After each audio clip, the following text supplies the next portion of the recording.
Сәлеметсіздер ме? Бүгін біз ағылшын тілі пәнінен 11-40 нұсқаны талдаймыз. Бірінші сұрақ. Фразалық етістікті табыңыз. Фразалық етістік дегеніміз, ол екі не одан да көп сөз бірігіп, бір мағынаны береді. Бұл жерде have to деген міндетті деген мағынаны білдіреді, және де бұл фразалық етістік емес, модальды етістік болып табылады. Go to бару, бұл жай етістік. Listen to тыңдау, used to болған, яғни бұл да модальды етістікке жатады. Ал come on бері кел, бұл фразалық етістік болып табылады. Екінші сұрақ. Дұрыс жауапты таңдаңыз. Do you like cakes? Бұл жерде сұрақ do сөзінен басталғандықтан жауап yes I do немесе no I don't деп айтылады. Сондықтан да of course I do деген жауап дұрыс. Себебі do you like I do yes-тің орнына of course сөзі жазылып тұр. Үшінші сұрақ. Сөйлемді толықтырыңыз. Passengers lean out of the windows. Сөйлемнің аудармасы жолаушылар терезеден қарады. Бұл жерде could not to қойылмайды, себебі could not to бұл жерде to сөзін алып тастау керек. Сол кезде ғана дұрыс болады. Have not бұл жерде to-ны қосу керек. Сол кезде дұрыс болады. Must not осы вариант дұрыс болады. Doesn't have to passengers көпше жағдай болғандықтан, көпше түр болғандықтан doesn't келмейді. Don't келеді. Сол үшін бұл да дұрыс емес. Ought not бұл жерде to деген сөз сұралған керек. Сол себепті дұрыс вариант С ғана болып тұр. Төртінші сұрақ. Қажетті приставканы таңдаңыз. My friend is very clever, but patient. Менің досым өте ақылды, бірақ дұрыс жауабы болады impatient. Неге? Б жауабына қарайтын болсақ, in приставкасы. In приставкасы қашан қолданылады? Егер сын есім AC әріптерінен басталса, мысалы accurate, inaccurate, немесе C әрпінен басталса, мысалы correct, incorrect. Д вариантында ir приставкасы. Егер сын есім R әрпінен басталса, мысалы responsible, irresponsible. Және де Е варианты. Егер де сын есім P әрпінен басталса, онда алдына im приставкасы жалғанады. Мысалы polite, impolite, personal, impersonal. Және де бізден сұрап тұрғанда patient. P әрпінен басталып тұр, impatient. Сол себепті Е варианты дұрыс болады. Ал an және this приставкаларына қажетті ереже жоқ. Сол себепті ол сөздерді жаттап алу қажет. Бесінші сұрақ. Сан есімнің дұрыс нұсқасын табыңыз. November, the 19th, 2000. А вариантына қарасақ, November, the 19. 19-шы дегендегі TH жазылмаған. Сол себепті дұрыс емес. Б варианты. November 19th. 19-тің алдында the приставкасы жоқ. Сол себепті дұрыс емес. C варианты. November the 19th, 2000. Бұл жерде 20 емес, жай ғана 20 болу қажет. Д варианты. November the 19th, 2000. Осы дұрыс жауап. Ал Е вариантында the 19th November 2000. The 19th of November.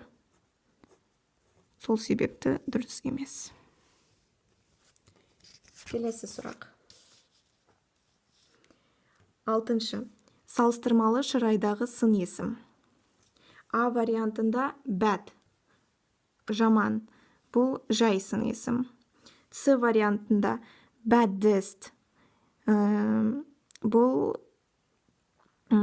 baddest. Қазір ағылшын тілінде baddest деген сөз қолданылмайды, оның орнына worst деген сөз қолданылады. Өте нашар деген сөз. Д вариантына good, жақсы, бұл жайсын есім. Е вариантына difficulter. Бұл жерде er деген қате жалғанып тұр. Себебі difficult сөзі үш тасымал болғандықтан, оның алдына more difficult деп жазылады. Сол себепті дұрыс жауабы better. Б жауабы. 7-ші сұрақ. The general question. General question дегеніміз жалпы сұрақ. Жалпы сұраққа жауап берген кезде не я, не жоқ деп жауап береміз. Сол себепті сондай сұрақты іздейік. А варианты. Where does your sister live? Сенің әпкең қай жерде тұрады? Біз жауап береміз. Менің әпкем бір жерде тұрады. Яғни біз я, не жоқ деп жауап бере алмаймыз. Сол себепті А варианты дұрыс емес. Б варианты. Has Aziz got a new or an old car? Азиздің көлігі жаңа ма, әлде ескі ме? Бұл general questionге жатпайды, себебі біз жауап береміз не жаңа, не ескі деп. Сол себепті Б варианты да дұрыс емес. С варианты. Was there a lot of traffic? Қозғалыс өте көп болды ма? Не я, не жоқ деп жауап береміз. Сол себепті С варианты дұрыс. Д варианты. Does your sister live in Астана or Алматы? Сенің әпкең Астанада тұра ма, әлде Алматыда тұра ма? Яғни сіз жауап бересіз не Астанада, не Алматыда деп. Және Е варианты. Aziz has got a new car. Hasn't he? Бұл жерде де general questionге жатпайды. 8-ші сұрақ. Choose the correct form.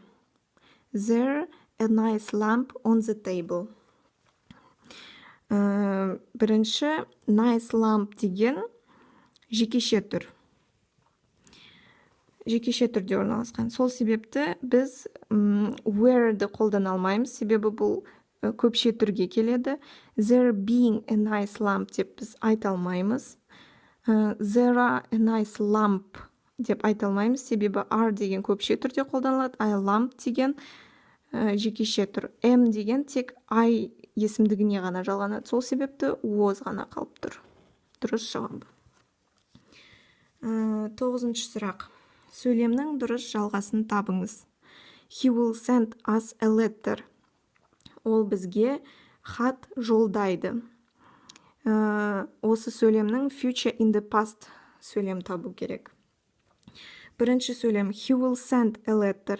Біз will'дан кейін етістіктің past, яғни өткен шағын қолдана алмаймыз. Сол себепті А варианты қате. The children are playing in the yard. Балалар площадкада ойнап жатыр. Бұл сөйлемнің мағынасы бірінші сөйлемге өте сәйкес келмейді. С варианты a letter we get. Бұндай сөйлем ағылшын тілінде болмайды. Е варианты she thought that children play. Бұл сөйлемнің де мағынасы келмейді. Д варианты I supposed that he would send us a letter. Мен ол бізге хат жолдайды деп ойладым. Яғни future in the past осы шаққа келіп тұр. Д варианты. 10-ші сұрақ. Read the text. Тексті оқимыз. Choose the right answer. Why did Louis Lassen call his first hamburgers hamburgers? Не себепті Луис Лассен өзінің бірінші гамбургерлерін гамбургер деп атады? Енді сұраққа жауап береміз. Мына сөйлемде he called them hamburgers because sailors from Hamburg in Germany gave him the recipe. Яғни ол гамбургерлерді гамбургер деп атады, себебі Германиядағы Хамбург қаласының теңізшілері оған гамбургердің рецебін берді дейді. Енді осыған мағынасы сәйкес келетін сөйлемді іздеп көрейік. А варианты.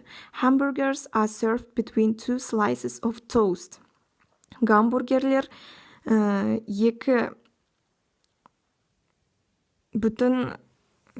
екі бөліктен тұрды, яғни біріншісі дұрыс келмейді мағынасы. Б варианты. Citizens from Hamburg not gave him the recipe. Бұл қарама-қарсы болып тұр мағынасы. Бұл да дұрыс емес.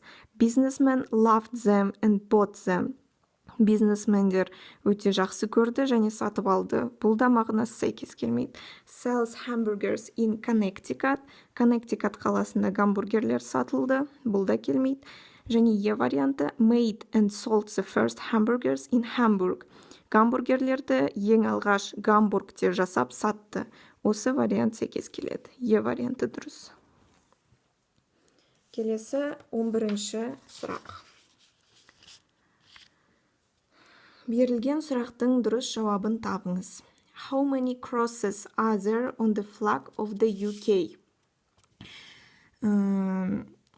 Ұлыбританияның туында неше крест бар?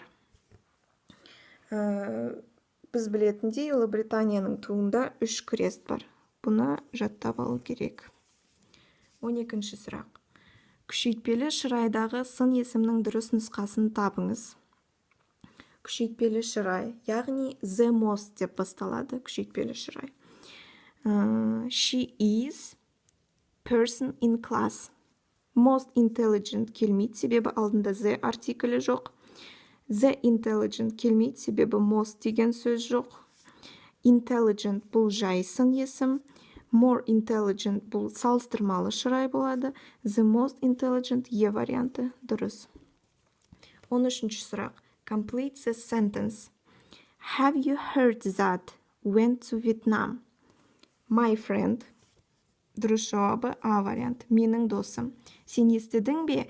Менің досым Вьетнамға кетті. Ours friends келмейді. Неге? Себепті ours деп айтпайды. Our friends болады. С варианты. They friends. They болмайды. Their болады. Д варианты. Mine friend. Mine friend емес, my friend. Яғни А вариантындағыдай. A friend of. A friend of, енді of-тан кейін есімдік тұру керек. Мысалы, a friend of mine. Сол кезде ғана ол дұрыс болады. 14-ші сұрақ. Paraphrase the sentence. Let's have another tea. It's too sweet. Басқа шай алайық. Бұл өте тәтті екен. Енді А вариантына қарасақ, I want more tea. I like sweet tea. Мен көбірек шай ішкім келеді, себебі маған тәтті шай ұнайды. А вариантының мағынасы негізгі сөйлемнің мағынасына сәйкес келмейді. Б варианты. The tea is very sweet. I like it. Шай өте тәтті екен, маған ұнады. Яғни Б варианты да сәйкес келмейді. С варианты. I will not drink that tea because there is little sugar. Мен бұл шайды ішпеймін, себебі бұл шайдың қанты аз екен. Мағынасы little sugar. Ал негізгі сөйлемнің мағынасы too sweet. Яғни өте тәтті. Демек, С вариантының да мағынасы сәйкес келмейді. Д варианты. The tea is very much sweet. That's why I want more. Шай өте тәтті екен, сол себепті мен тағы да ішкім келеді. Д варианты да сәйкес келмейді. Е варианты. I will drink another tea because I don't like sugar. Мен басқа шай ішем, себебі маған қант ұнамайды. Е вариантының мағынасы сәйкес келіп тұр. 15-ші сұрақ. Төл сөзді төлеу сөзге айналдырыңыз. Яғни, direct speech into indirect or reported speech. She said, I live in a big apartment. Ол айтты, мен үлкен үйде тұрамын. Бұл төл сөз. Енді төл сөзді төлеу сөзге айналдыру үшін сөйлемнің ішіндегі шақты өткен шаққа айналдыру керек. Мысалы, егер төл сөзде present simple болса, оны past simpleге айналдыру керек. Егер төл сөзде past simple болса, оны past perfectке айналдыру керек. Present perfect'ті де past perfectке айналдырамыз. Бұл сөйлемде I live in a big apartment. Бұл present simple. Демек, біз бұны past simpleге айналдырамыз. А варианты she tell she live in a big apartment. Бірінші қате. She tell бұл present simple болғандықтан she үшінші шақ, tell етістіктің соңына s жалғану керек. Ол жалғанбаған. Сол себепті қате. Б вариант she say бұл жерде де сол қате. С варианты she ask she lived in a big apartment. She ask ол сұрады. Ол сұраған жоқ, ол айтты. Сол себепті С варианты қате. Е вариантында да asked деп тұр қате. Д варианты дұрыс. She said that she lived in a big apartment. Ол айтты.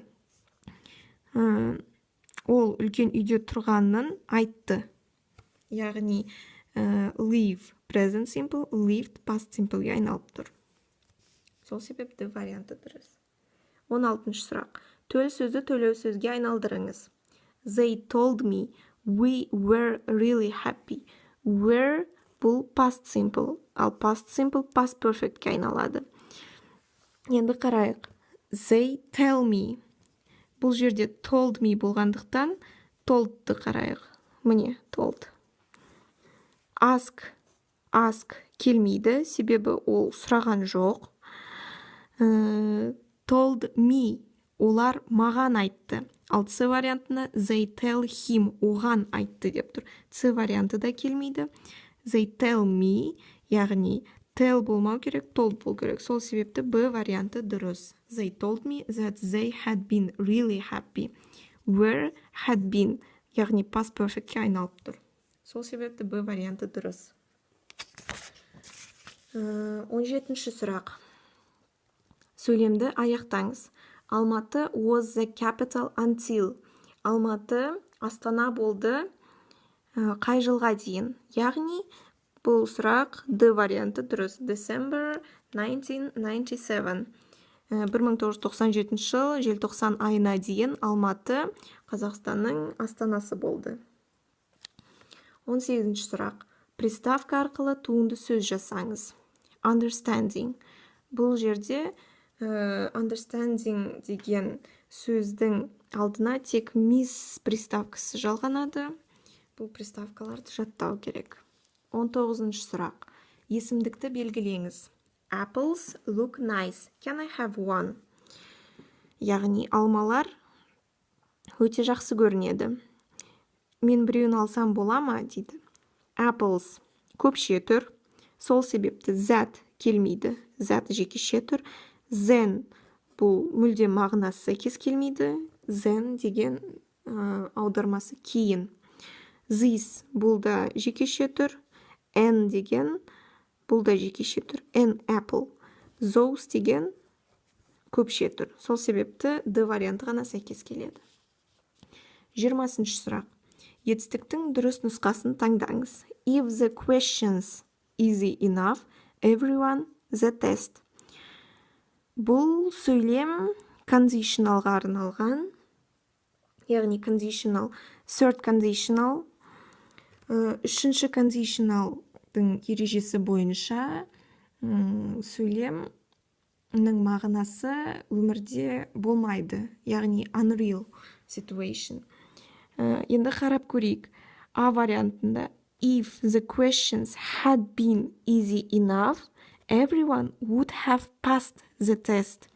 Яғни, егер жауаптар өте оңай болса, онда әр адам тестті тапсыра алады. Яғни, бұл мүмкін емес, себебі тест оңай болмайды, әрқашанда қиын болады. Б варианты. If the questions are easy enough, everyone would pass the test. Егер if сөйлемінің ішінде етістік present simple'да болса, онда everyone, яғни екінші сөйлемі will болу керек, ал бұл жерде would. Сол себепті Б варианты қате. Және де керісінше, егер if statement'да етістік past simple болса, онда келесі сөйлем would болу керек, ал бұл жерде will. Бұл да қате. Д С-ға ұқсас, сол себепті қате.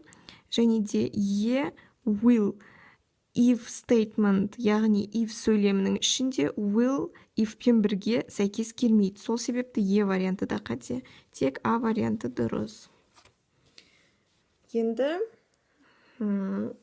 сізге бір немесе бірнеше дұрыс жауабы бар тапсырмалар беріледі дейді. 21-ші сұрақ. Choose the right answer. The gerund is used after the words. Дұрыс жауапты таңда. Герунди қолданылады қандай сөзден кейін дейді. Яғни герунди ing. Сөздің соңына ing жалғау жалғанады. Бізде герунди prepositions және кейбір phrasal verbstен кейін герунди қосылады. Ал бұл жерде prepositionдарды іздейтін болсақ, without, яғни онсыз, after, кейін және before, дейін. Осы prepositionдардан кейін герунди сөзі қолданылады. Ал қалған сөздер келмейді. In front of алдында, next to жанында, behind артында, what деген ол сұрақ және then деген кейін. Бұлар келмейді. Келесі 22-ші сұрақ. Choosing of the possessive nouns. Possessive деген тәуелді зат есімді таңда дейді. Тәуелді зат есімді біз қалай жазамыз? Бұл жерде негізгі зат есім girl болғаннан кейін girl қыз, қыздың деген кезде біз апостроф s жалғанамыз. Бұл girl деген қыз деген мағынаны білдіреді, апостроф s қыздың. Girl's mom, қыздың анасы. Ал егер бізде сөз s-ке аяқталса, немесе сөздің көпше түрі болса, мысалы girls, қыздар, қыздардың анасы, онда біз жай ғана апострофты s-тан кейін жалғай саламыз. Girl's mom, бұл да дұрыс болады, себебі қыздардың анасы. Бұл көпше түрі, мынау жекеше түрі. Енді осыған ұқсасты іздейік. The girl's mother came. Қыздардың анасы келді. А жауабы дұрыс. Көпше түріне келеді. The little girl's 10 years old. Бұл жерде кішкентай қыз is 10 years. 10 жаста. Яғни бұл сәйкес келмейді. The girl has an ice cream. Бұл жерде қыздың балмұздағы бар. Бұл да келмейді. Қызда, яғни балмұздақ бар. D варианты. The girl's doing her homework is doing болады. Яғни қыз үй жұмысын орындап отыр. E варианты. The girls run away. Қыздар қашып кетті. Бұл да келмейді. F варианты. The girl's mother called me. Қыздың анасы мені шақырды. F жауабы келеді. G. The girl is going to play. Қыз ойын ойнайын деп отыр. Келмейді. H. The girl's toys are old. Қыздың ойыншықтары ескі. H варианты келеді. Яғни тәуелді зат есімдер осы үш вариант. Келесі сұрақ 23. Choose the right word to the definition not able to keep calm, nervous. Not able to keep calm, nervous аудармасы өзін тыныш сақтай алмайтын, яғни нервозный. Осы сөзге мағынасына сәйкес келетін сөзді таңда дейді. А варианты religious, діни, мағынасы мүлдем сәйкес келмейді. Groundless, негізсіз, мағынасы келмейді. Helpless, дәрменсіз, бұл да келмейді. Disturbed, мазасыз, not able to keep calmға сәйкес келеді. Яғни тыныш отыра алмайды, немесе өзін тыныш сақтай алмайды. D варианты. Restless, мазасыз, бұл да сәйкес келеді. F. Continuous, үздіксіз, мағынасы келмейді. Disorder, тәртіпсіздік, және aimless, мақсатсыз, бұлар келмейді. Сол себепті 23-ші сұрақта екі ақ жауап D және E. 24-ші сұрақ. Choose the right word to the definition. Food having a nice flavor and nice for eating. Тағамның дәмі жақсы және жеуге де жақсы. осыған осы сөйлемнің мағынасына сәйкес келетін сөздерді тап дейді. А варианты tasty, яғни біз тағамды tasty деп айта аламыз. Дәмді деген мағынаны білдіреді. Сол себепті А варианты дұрыс. Rainy, жауын шашынды, біз тағам жайлы үйтіп айта алмаймыз, дұрыс емес. Delicious, дәмді, біз тағамға айта аламыз. Boring, іш пыстыратын, біз тағам жайлы олай айтпаймыз. Nicest, nicest деген ең жақсысы. Яғни біз бұл жалпылама түрде тағамға ғана емес, біз басқа да нәрсеге айта аламыз. Сол себепті келмейді. Goody, бұл да жалпылама. Cloudy, бұлтты. Wonderfuller, жақсырақ, бұл да жалпылама. 25-ші сұрақ. Choose constructions in the negative singular form. Яғни негативті жекеше түрін таңда дейді. There is much juice in the bottle. Бөтелкенің ішінде шырын бар. Бұл жерде ешқандай негатив жоқ. Is there any book on the desk? Бұл сұрақ. Ешқандай негатив көріп тұрған жоқпын. There is a television near the window. Терезенің жанында телевизор бар. Бұл да негатив жоқ. There isn't. Isn't деген негатив, яғни жоқ. Any bread on the plate. Тәрелкенің үстінде нан жоқ. Д варианты. There isn't a plant in our flat. Біздің пәтерде өсімдік жоқ. Тағы да isn't. Және де жекеше түрде тұр. Бізге жекеше түрін тапсын деген. Е варианты. F варианты. There is some information in the article. Артиклде бірнеше информация бар. Бұл жерде ешқандай негатив жоқ. G. Are there any books on the table? Бұл сұрақ. There isn't any tea in the class. Стаканның ішінде ешқандай шай жоқ. H. Келесі 26-ші сұрақ. Choose the general questions. General questions бағана айтып кеткендей, не я, не жоқ деп жауап береміз. Do you listen to the radio? Сен радио тыңдайсың ба? Я, не жоқ деп жауап бере аламыз. Сол себепті А варианты. Б. Advertising changes. Бұл сөйлем, сұрақ емес, сол себепті келмейді. С. My brother is very kind and wise, isn't he? Бұл tag questions деп аталады. Бұны тағы да айта кетеміз. Бұл generalға жатпайды. Сол себепті дұрыс емес. What a rainy weather. Бұл сөйлем, сұрақ емес. Every advertisement is a big lie. Бұл да сөйлем. F та сөйлем. G. Other radio and TV widely used in today's world. Қазіргі өмірде радио мен теледидар кең түрде қолданыла ма? Я, не жоқ деп жауап береміз. G келеді. Do your parents spend much time with you? Сенің ата-анаң сенімен көп уақыт өткізе ме? Я, не жоқ деп жауап береміз. Сол себепті AGH. 27. The sentences with gerund. Герундимен сөйлемді тап дейді. Бірінші герунди деген ол ing жалғауы. The child was playing with his toys. Playing. Бұл жерде герунди емес, was playing етістік түрінде белгіленіп тұр, сол себепті қате, яғни дұрыс емес. Reading is my hobby. Бұл кезде reading, бұл зат есім болып тұр. Reading, яғни оқу, менің хоббиім. Сол себепті Б варианты герундиге келеді. С варианты he is laughing at me. Ол маған күлді. Бұл етістік болып тұр. Сол себепті келмейді. Д вариант I like traveling. Мен саяхаттауды жақсы көрем. Саяхаттау бұл жерде зат есімнің рөлінде тұрғандықтан герундиге саналады. Е варианты they are playing. Олар ойнап отыр, яғни етістік. They will be visiting us. Олар бізге қонаққа келеді, яғни бұл етістік түрінде болып тұр. They were doing. Бұл да етістік. Crossed the street looking at him. Оған қарап өтті. Бұл да етістік. 28-ші сұрақ. Spartans. Сұрағын оқып кетейін. What were Spartans famous for? Спартандықтар несімен әйгілі болды?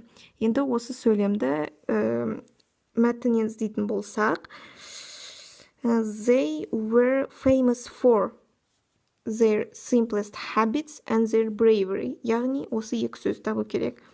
Бұл жерде ол their simplest habits and bravery. F және G варианттары дұрыс болады, қалғандары келмейді. 29-шы сұрақ. Change the sentence from reported speech into direct speech. Енді бұл жерде керісінше төлеу сөзден төл сөзге айналдыру керек. We wanted to know if Clara drove the family car. Төлеу сөзде drove past simple тұр. Біз оны төл сөзде болу керек present simple. Сол себепті біз present simple'ды іздейік. Және де бірінші ask деген сөздерді алып тастасақ болады, себебі ол сұраған жоқ. Жоқ. 29-шы сұрақ. Change the sentence from reported speech into direct speech. Яғни, бұл жерде енді керісінше төлеу сөзден төл сөзге айналдыру керек сөйлемді. We wanted to know if Clara drove the family car. Біздің білгіміз келгені, Клара отбасының мәшинесін айдайды ма? Яғни, төлеу сөйлемдегі етістік drove past simple де тұр, ал төл сөзде ол present simple болу керек. Сол себепті біз сөйлемнен present simple'ды іздейік. We asked, did Clara drive the family car? Бұл жерде сөйлем past simple де тұр. Сол себепті қате. А варианты келмейді. Б варианты. We wanted to know, did Clara? Бұл жерде де сөйлем past simple, сол себепті келмейді. We asked, did Clara? Бұл жерде де did, яғни did'тарды алып тастасақ, сызып тастасақ болады. Себебі бізге present simple қажет. Енді Е варианты. We asked if Clara drove the family car. Сөйлем ағылшын тілінде if сөзінен, жоқ, сұрақ if сөзінен басталмайды. Сол себепті Е вариантында сызып тастаймыз. F варианты. We asked, does Clara drive the family car? Бұл сөйлем дұрыс. Яғни, осы төл сөйлем. G вариант. We wanted to know, does Clara drive the family car? Біздің білгіміз келгені, Клара отбасының мәшинесін айдайды ма? Айдайды ма? Яғни, G варианты да дұрыс. H. We wanted to know, why did Clara drive the family car? Бұл жерде сұрақ мүлдем мағынасы басқаша болып тұр. Сол себепті H вариантын сызып тастаймыз. Демек, 29-шы сұрақта екі вариант дұрыс. F және G варианттар. Енді 30-шы сұрақ. Choose the positive pronouns. Яғни, есімдікті тап дейді. Позитивті есімдік. Somebody, біреу. А варианты дұрыс. Anywhere. Бұл anywhere есімдігі көбінесе сұрақтарда немесе негативті сөйлемдерде қолданылады. Сол себепті any деген сөз негативті білдіреді. Сол себепті бұл дұрыс емес. С варианты no, жоқ, негатив. Сол себепті дұрыс емес. Someone, біреу. Бұл позитивті болып тұр. Келесі Е варианты nothing, ештеңе. Бұл негатив. However, бірақ бұл позитивке де, негативке де жатпайды. G вариант anybody. Бағана айтып кеткендей, any деген негативті білдіреді. Және H вариант something, бір нәрсе. Демек, 30-шы сұрақтың дұрыс жауаптары A, D, H. Рахмет. Тест талдау аяқталды.